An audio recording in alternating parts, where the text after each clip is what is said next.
قبل قربان آخرین اجرا میخوام یه دست جانانه بزنید به افتخار استاد عزیزم فریدون نازنین، یه رفیق دوست داشتنی خوشتیپ پویا افشاری عزیزم به من افتخار این تشریف بیارن.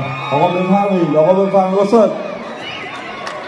برای این شب قشنگ و خاطر انگیز رفقای من پویای نازنین، استاد عزیزم فریدون نازنین، نوازنده های خوشتیپ و دوست داشتنی سنگ تموم گذاشتن. هر چقدر لذت بردید یک دست سوت جانانه. آره مهران میجیم شما مهران عزیز.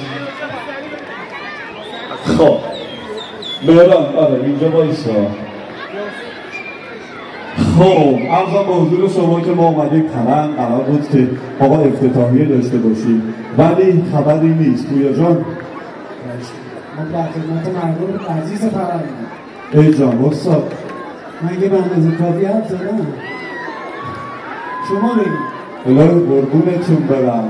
عزیزانی که اینجا نیستن این فیلمو بعدم ببینن یه دقیقه با من برگردن ببینن اینجا چه خبره. زن همه‌گر پرندی ها بهترینن. یه لحظه حالا من میگم ببین اینجا چه خبره. ای جان آقا بریم ترانه آخر.